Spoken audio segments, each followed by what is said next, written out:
Hello, YouTube land. This is Brenton coming to you from Lexington, Kentucky, the Bluegrass State.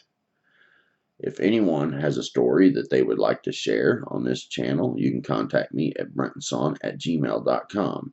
If anyone wants to make a contribution to help me make these videos through this summer slump that we've had, you can click on the link, PayPal me, in the description, and it is an easy process. There was one fellow who made a contribution, and he asked for prayer for his marriage. I'd like for you all to remember this guy, and God knows who he is. Keep him in your prayers, please. And anyway, I would like to also mention that I have some new my channel art, the banner across the channel on Google Plus, the Facebook stuff, and on the the YouTube channel itself. Go check it out. The artist is Chris Chin. He does Vic Cundiff's artwork for Dogman Encounters and Bigfoot Eyewitness Radio. Chris Chin is a awesome artist. You got to go see this new channel banner on Google Plus, on Facebook, and on the YouTube channel. I need to go put it on the Twitter too. So go look at it. You're gonna really dig it, man. It has got all like the cryptids and everything on it, UFOs, pterodactyls, and right in the center. I'll let you go see it in the center. Just see what the focal point is. You're gonna like it. Anyway, let's go listen to Don and his Bigfoot encounter. All right, Don. If you would, I'd like for you to introduce yourself, and then we will get into your story, please. Okay, good afternoon, Brenton. My name is Don, and I'll just say at this time I'm living in the Midwest, but I'm close to retirement age, and I'm coming up on, well, in another month, 40 years since my encounter. And I thought, if I don't do it now, I'm never going to do it.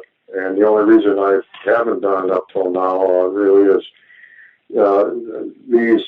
when you relate these stories to other people, you don't always, you seldom get any kind of a positive reaction. And if it isn't ridiculed, then people can actually go so far as to avoid you, thinking that maybe you're supposed to be on meds and you're off them or something. But I mean, I have never, there's only been one person I've been ever able to tell my whole story to. And that was a buddy that was a law enforcement officer, because he had a similar experience. So that's it. I'm ready to get this off my shoulders. Yes, and just before you start, I want to say to the audience that I've been talking to you for quite some time. I don't even know how many months it has been, but you were going in for a surgery, and we were going to be talking after you got done with your surgery. And all of a sudden you had a very bad botched surgery, and then you had to go in for corrective surgery, and then you got back out of the hospital for that, and you still got to go back in for more. And so I want to say to all the people out there listening, look, this guy Don here has extended himself between surgeries. And this is a situation where he has had a very bad botched surgery situation that has happened to him, where they left tools inside of him. I mean, it's crazy. It's unbelievable. And I just want to say that Don here has reached out to me between these things, because he's seen that I left a message for him. And he is in a serious, a situation where he's in pain and what have you, and he has decided that he wanted to try to tell his story before he goes back into the hospital. So give your prayers out for him. Put your good thoughts out to him, or whatever your belief system is. But this guy has reached out, and he has been very generous in trying to relay his story to this audience here, and and he has a very fascinating story too. And I don't even know the whole story just yet, but I do know that it's a Bigfoot story, and so I'd appreciate it if everyone would be kind, be nice, send your prayers out for Don, and for a speedy recovery and to resolve the situation.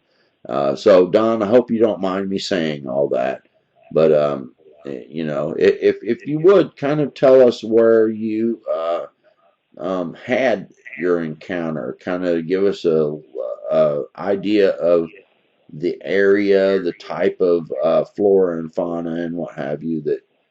Certainly, sure. And I can be relatively specific about that because, in fact, I don't live there anymore. So, Okay. And thanks for the well wishing, the prayers and that as well, because that's still the best medicine. This happened in 1976. I was 22 years old, and it was the first week of September, and I was had planned a 3-day camping trip with my best buddy at the time. He has since passed away from a horrible snowmobile accident. That's something else. And Dale and I planned this 3-day trip. And this took place. We were going to go camping. I lived in the Upper Peninsula in Michigan and lived about 3 hours from an area that actually is on the shoreline of Lake Superior. It's 15, 20 minutes, I would say, west of a town called Ontonagon.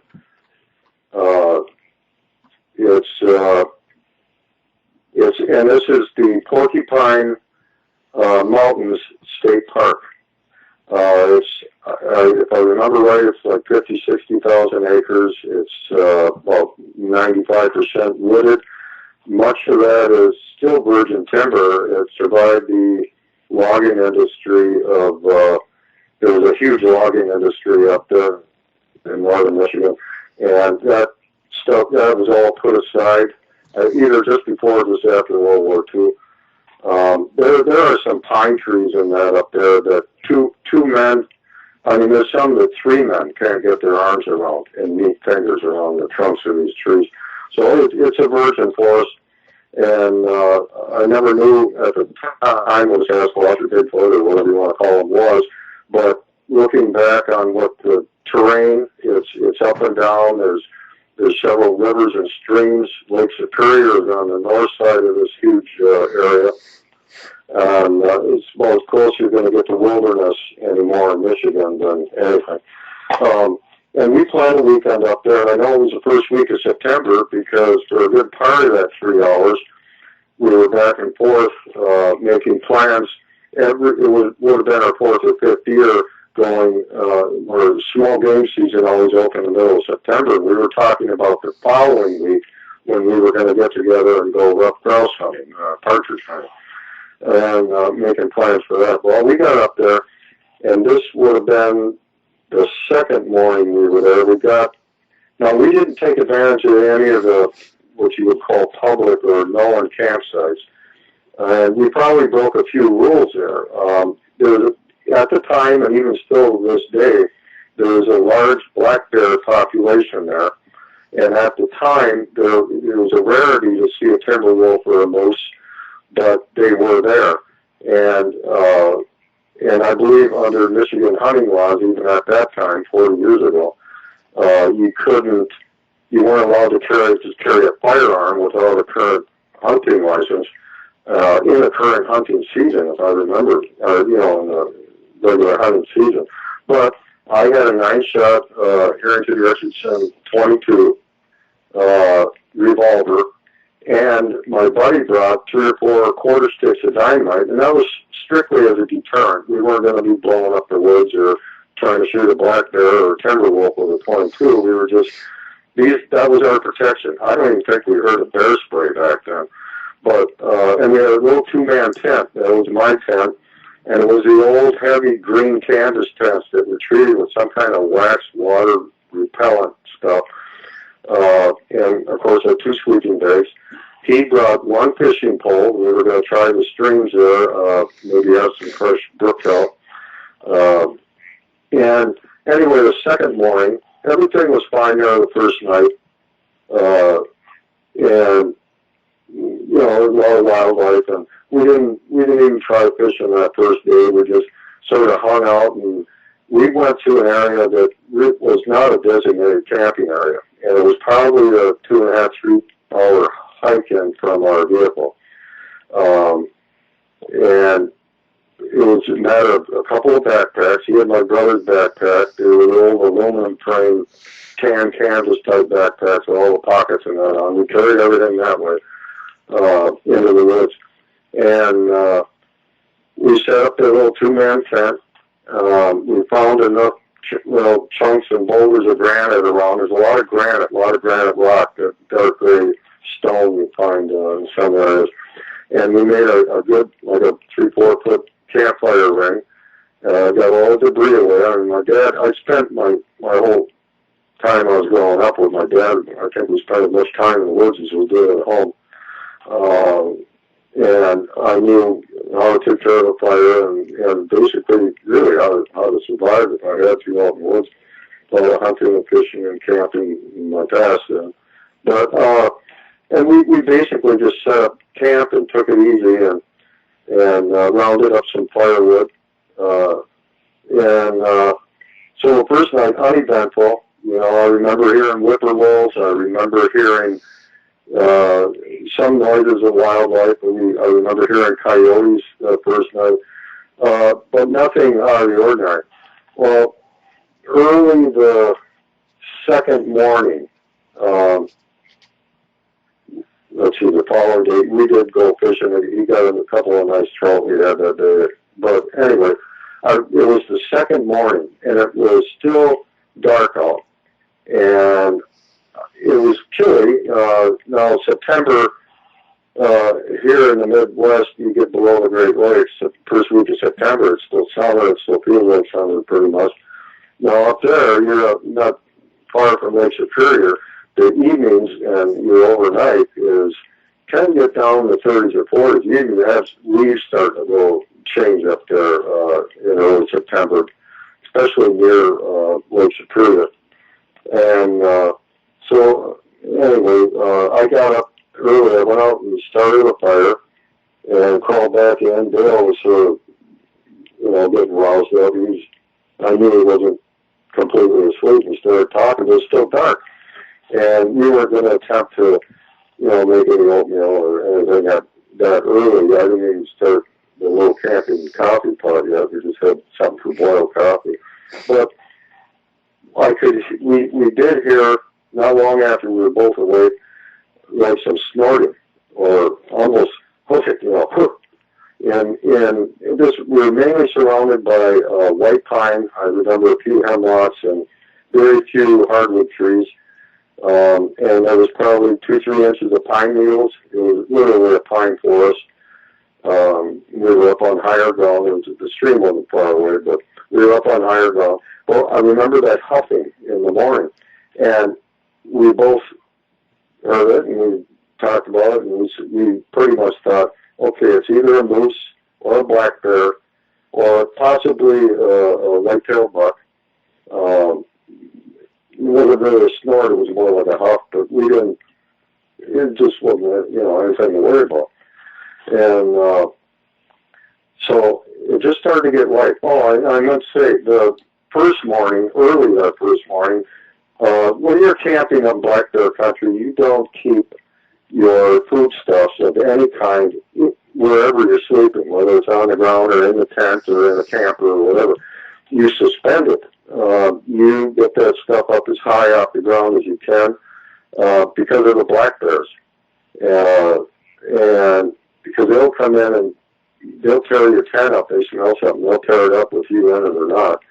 collapse it and then drag the tent around and rip it to shreds and to get at the food. Or ours was in a knapsack. We didn't have anything that was really perishable. Everything was in one of us carried in, I believe it was me, the knapsack full, pork and beans, and we had venison jerky my dad had made, and we had oatmeal and whatnot. But what we did is we also brought in maybe 25, 30 feet, probably 30 feet of like 3/8 or half-inch yellow nylon cord, which at that time, that many years back, was frequently used for marines that, when you're boating or something, because it didn't shrink, it didn't rot, it didn't break, it was strong. And we threw it up over this branch on this white pine tree that was probably, I don't know, I want to say 14, 15 feet off the ground. And I remember tying a piece of firewood to this thing and throwing it up over this pine branch. It was probably 3-4 inches in diameter, a good sturdy branch. And then we grabbed the other end and we tied our knapsack to that and just sort of, I don't want to say pull it, we didn't pull it, we didn't have a pulley, but we just sort of pulled that backpack up, but when we put it in place and tied the rope out to the trunk of the tree, that backpack with all our food in it probably had to be, 14, 15 feet off the ground, and we were satisfied the bear wasn't going to get in at it, and there was enough rope coming down from the tree that we had thrown the rope over to the backpack itself, where even the raccoons would have had a heck of a time, shimmy down that rope to even get at it. So we thought, okay, that's good. Well, anyway, that morning we're hearing whatever it was, a huffing, like I said, more than, not so much a snort. But, and we didn't think anything of it. I got up, and we could hear something back there, even though as far as walking, the pine needles were pretty quiet. There wasn't a lot. There were twigs and branches and that we could hear, a snap here and there. But we, again, thinking deer or something. But we did, we could still hear footfalls. And more we're thinking moose. Moose is huge. But you're not, but there was no rustling because there were virtually no leaves. Like I said, the occasional twig or something. Well, anyway, it's not sunrise, it's not sun up yet, but it's starting to get that gray light. And I went out and I started a fire. And we had a bunch of dry pine needles and 2 twigs on that and some firewood on that, got a fire going, and set up the coffee pot. We drank the stream water. I mean, we actually filled the coffee pot from the stream. And, you're going to boil it. It's not like there's any industrial waste up there. I mean, you're just drinking stream water, sterilized stream water. So, and I set up, threw some coffee grounds right into the water and set that on the fire. Well, go back, and it was still chilly, but instead of sitting by the fire, I crawled back in the tent. I had been running around in a couple pairs of socks, and I was putting my boots back on. I had a pair of soil boots, and I was putting my boots back on. Dale was getting his boots on and that, and talking about going fishing. And we heard the huffs, and they were louder. And the mosquito netting was zipped vertically up and down, of course, across the bottom, and like a triangle, just a pup tent, 2-man pup tent. The mosquito netting was down, the zipper was open, but the flaps were tied back on the front. We could see the fire in that, and we could hear the footfalls more. And I remember throwing my boots on. I didn't even lace them up. I just put my boots on. And I was thinking bear or moose or something. And I told Dale, I remember telling him, where are your quarter sticks? You have those quarter sticks of dynamite. See, now the statute of limitation is run out in Michigan, so leave me alone, all right? But you have these quarter sticks. I have the 22. Like I said, it was all for noisemakers. And I got the revolver, uh, and I grabbed the revolver, and it was loaded, and I crawled out of the tent, and we had set this one log up, dried out log up, enough room for us to sit on and eat or sit by the fire, and I sat on that, and then there were some smaller pines closest to us, and behind them were these bigger pines. And I also should have mentioned, we suspended that pack up like 40, 50 feet from the tent. You don't want it right on top of you if you got any possibility of bear coming in. So that was 40, 50 feet away, and it was out behind these, maybe 5, 6 foot. They were all real young white pines. And they're sort of thin and spindly. You can pretty much see through them. But I noticed that the backpack was swinging, and we had no wind. And even that heavy backpack, you do a little stiff wind for that thing to start swinging. And then I see this, I don't want to say auburn, but this huge, hairy hand and arm above these little pine trees. Sort of like, almost like, and it turned out the thing was actually jumping up and swatting at this backpack. And the backpack would swing further and further each way. And I whispered as much of a whisper as I could and get Dale out of the tent. I said, "Dale, out here." And he crawls out, and we sidestepped around the fire enough to see through these little white pine. There's sort of a couple of clear shots through there. We could see through the thinner limbs of these little pines. And there's this sucker standing there. And later we found out, although we were in a rush to get out of there at some point a little later, we did figure out that this thing had to be at least 8.5, 9 feet tall and just huge. If he wasn't 4.5 feet wide at the shoulders, we virtually saw all of him. I can even remember looking at him, and his back was sort of 3/4 to us.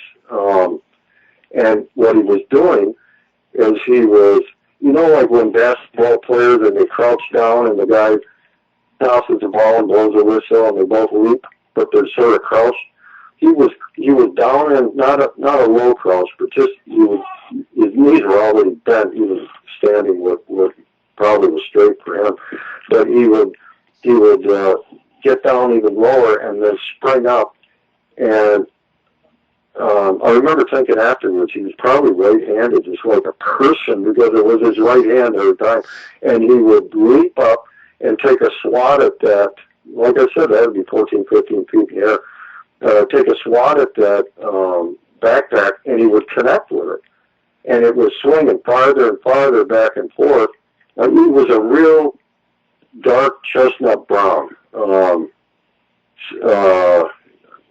Sometimes they say auburn in that, or light brown, but definitely like a chestnut brown.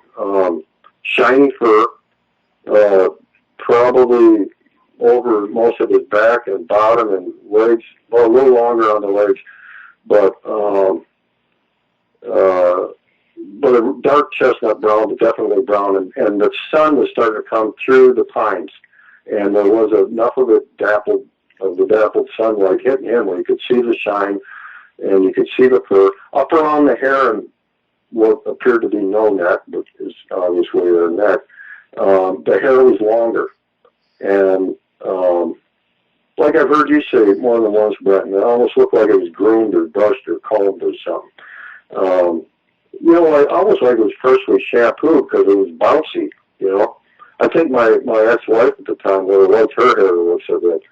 But anyway, it was sort of neat looking. Now, we're both scared. I could feel my heart pounding in my ears, and I didn't think to run.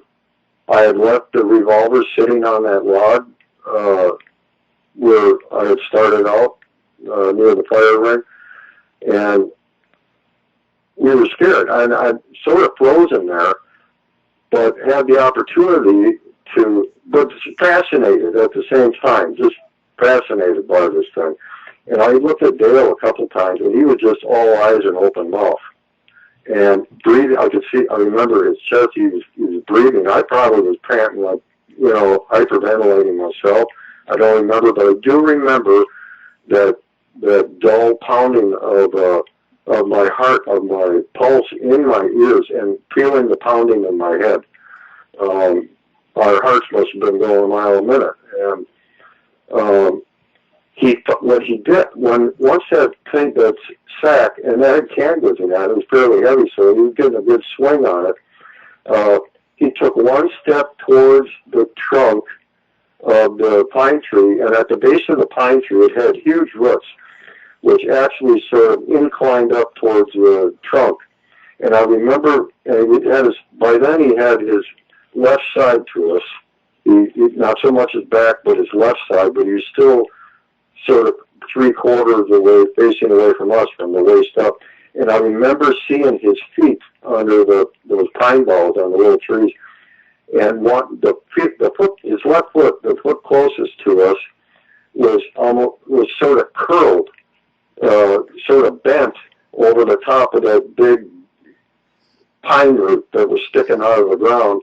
And the other one was braced against the bottom of the tree. And and all this happened very quickly, from the step until his backpack swung back over, and he just sort of went up on his toes and got his right hand, the hand furthest from us, on the bottom frame. There was an aluminum tubular frame on his backpack, and he grabbed the bottom part of that frame and just jerked it with his arm. He snapped that, what I remember is, I'm sure it was at least 3/8, if not half-inch nylon, brand new nylon rope, because it was in plastic when we got to the campsite. And he just snapped that like you snap a thread. And he had the backpack, and that was all buckled up, and that had all little leather straps and buckles on it, didn't have zippers. And the biggest flap on the top, he grabbed that strap. Now he's sideways to us, and he's squeezing this backpack. He's got it down in front of him, right in front of his face and chest, and he's squeezing the backpack. Like he's figuring out what's in there, or something, I don't know. But he's squeezing the backpack, and then he presses that backpack, the top, first, wait, he grabs the strap. There's a big flap, a big canvas flap on the top of that backpack.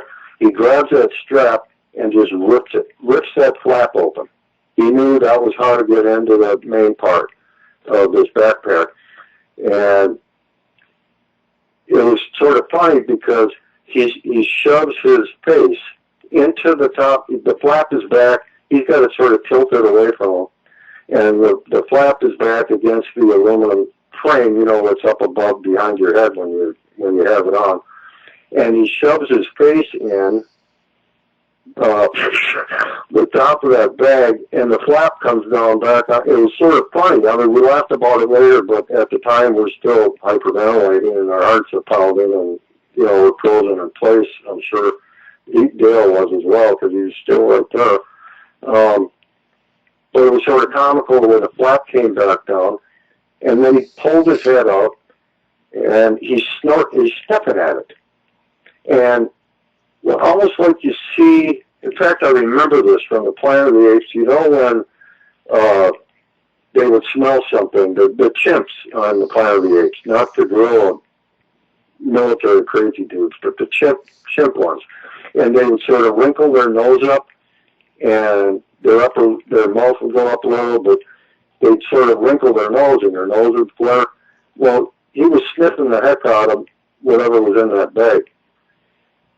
But as he's sniffing, that foot that was on the roof, he sort of pivots towards us, and all he's doing is shifting his feet. He's not moving towards us yet, or he's not moving out of place. He just removes his foot from that roof, that movement, and puts it down between that and the pine needles. And as he's sniffing, we could see he's in the sun now, really well enough to see his face, and he sort of shifted his body, but even more so the upper half of his body towards us. He's still sniffing. He got pressed right into his face, that backpack. But you could see his eyes turn like a little bit ahead of his head, and he looks at us. I swear he's looking at me in the eye. Dale, like 3 feet away from me, swears he was looking at him in the eye. Regardless, he was looking at us, literally in the eye, and he's still sniffing. I mean, he doesn't stop. He doesn't get like a surprised look or an angry look or anything. He's just sniffing away like, yeah, I'm checking your stuff out here. But he looks right at us, and that's when I noticed, Brent, you might know what the term of this. There's a skin condition primarily found in darker skinned people where they have lost pigment in their skin, or they lack pigment, and they get that it's almost like white skin with little blotches of their normal pigment color in it. Yeah. I don't remember what it's called, but Michael Jackson had that. Yeah. Oh, yes. And that's not real common, but I occasionally you see it. Right. Well, he had a condition like that, it seemed, because his forehead and the recesses of his face, like his eye sockets under a very prominent upper brow, brow over his eyes, deep wrinkles in the forehead, around the top of his nose, on either sides of his mouth, very deep creases, dark, and they were like a dark gray, almost black.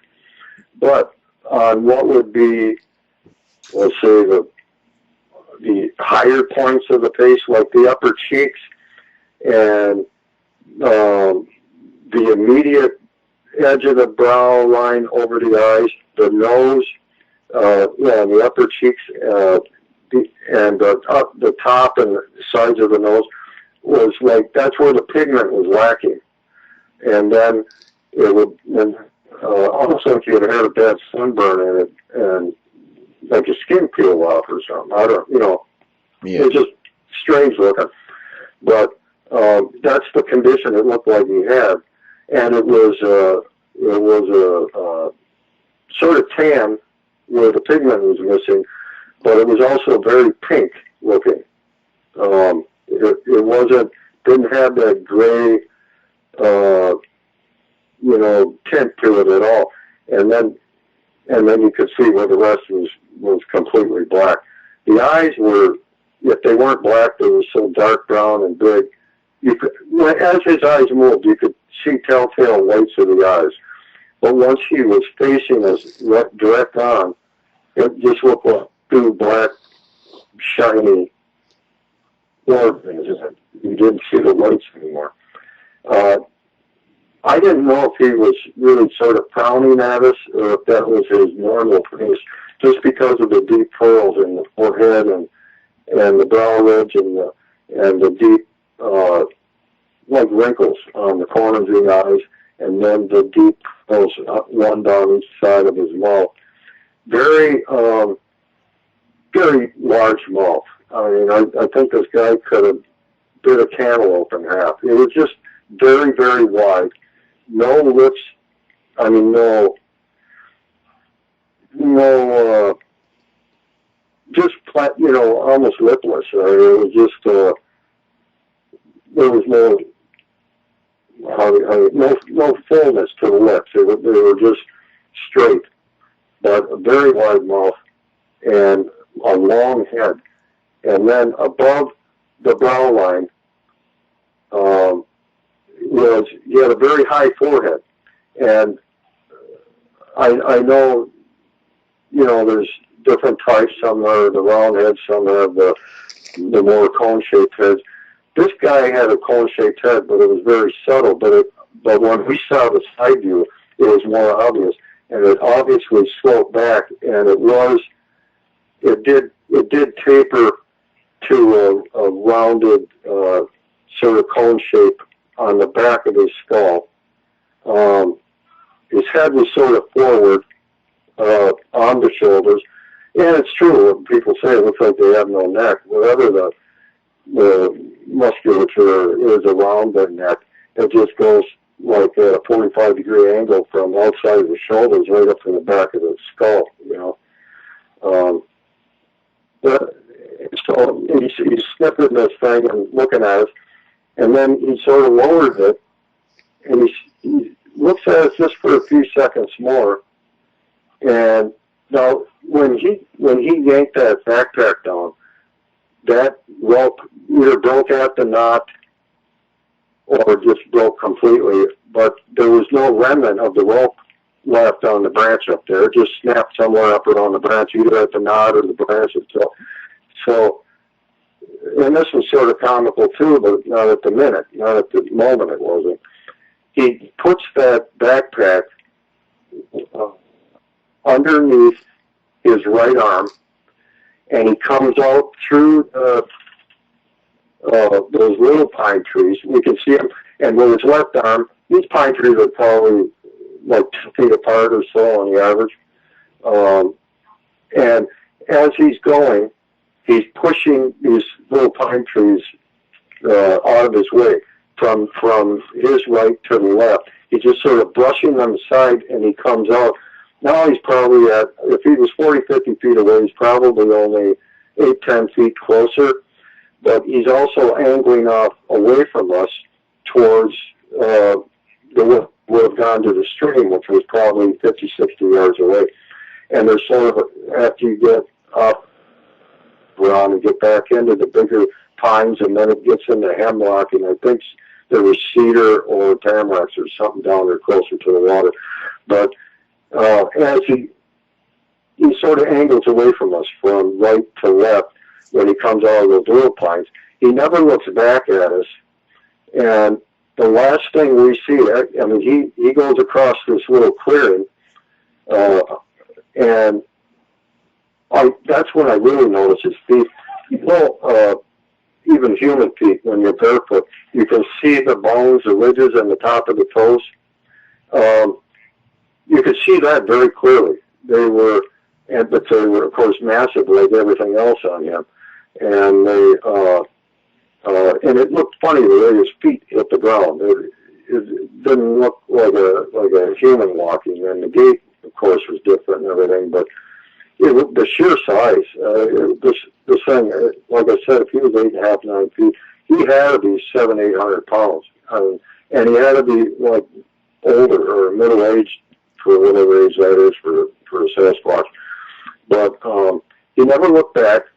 But the thing that really got to me, it really amazed me, is how nonchalant he was. He didn't growl. He didn't really give us anything we could call a grimace or a mean mugging us or anything. It was just like, I'm here, and I like what I smell in here, and I'm going to take this, and there's not a damn thing you can do about it. And he just casually walked off into the little pines on the other side of this little clearing, which there was probably 30 by 30 or 30 by 40, this little opening where we had the tent and that, and went through some more little pines, and then down through the big pines and down through the other evergreens. As you went down the slope, the trees changed into, as you got closer to the water. And we could hear him when he got near the stream, because he had to be in the mud, because anybody that's ever been hunting or even fishing and has been in a marsh or in a muddy area, your boots or whatever you're wearing will make a sucking sound when you pull them out of that wet slop, We keep doing that, I don't know, maybe 2, 3, 4 times, and then we heard a little splashing. So he was crossing the creek, because the splashing didn't go on. It was like 1 or 2 steps, and then we didn't hear his snap. He was already out of sight before he hit the creek, just because of the cover down in there. But I'll tell you, I never even really heard of these creatures. Prior to that, I went with a girl in 11th grade in high school, probably 5 years before that or so. We went together most of the school year. And her parents were full-blooded First Nation people. I still want to say Indian. Her mother was Ojibwe, and her father was Potawatomi. And her father and her grandfather, she related the stories to me a few times, but they don't believe them to be legends. They believe them that these creatures did live and are still living up there in the northern woods. I remember her telling me a few stories about these. It starts with a W. I can't. It's like 3-4 syllable name that the Ojibwe had for these creatures in the woods. Anyway, but that's all I'd ever heard about those beasts. It was from her. I never got into reading books about that. Not that there was much available. When I was in high school, I was in the late 60s and 71 and 72, I guess, in my junior and senior years. So I never really heard of these creatures. But we knew enough not to think it best that we didn't tell anybody. I did attempt telling my dad, and my dad by then had close to 50 years of being in and out of the woods his whole life, and he never saw or heard anything. And I think he probably wasn't wondering if I was smoking something or something. So I gave up on that real quick. And I did actually tell a buddy of mine that had become a sheriff's deputy. He had joined the sheriff's department back home where I lived. And I told him, because he had relayed a story to me about a UFO that he saw over our new landfill that was outside of town. And he was telling me this thing's 300 feet across and these lights and blah, blah, blah. And I thought, well, if he had the guts to tell me that story, I'm going to tell him about this beast I saw in the woods. But other than that, I have tried to tell a couple people, and even to this day, I can't bring it up with my wife, because she thinks there's either something wrong with me, or I'm trying to set her up for some joke or something. I don't know. But I guess that's about it, Brenton. But I'm always surprised, because I do think about this still quite a bit. Not every day or anything. I did have nightmares for several months after that. But it wasn't the cold sweat type of nightmares. It was just nightmare, where this thing is going after you kind of thing. But I still call them nightmares, because in these dreams I had, the thing was much closer. And in one of the nightmares, which was recurring for a while, was that he actually grabbed the end of the dream is that I was in the tent and I was alone in this dream. And he actually grabbed the tent by the end of the opening, where the flaps were, and gathered up the corners of that, and just, without any effort at all, he picked up the tent like Santa Claus carrying a bag, it's yanking the stakes out of the ground and everything else, and just carrying me off into the woods someplace. That dream I had for quite a while. But as far as any real, petrifying sleep paralysis, I never had any of that. But I did have some scary dreams for quite a while. So, yeah. But that's basically the story, and it's always surprising to me. I can remember that better sometimes than I can remember something that happened a month ago, And I think it's just that when something is that fantastic, that bizarre, it really becomes something indelible in your mind, in your memory,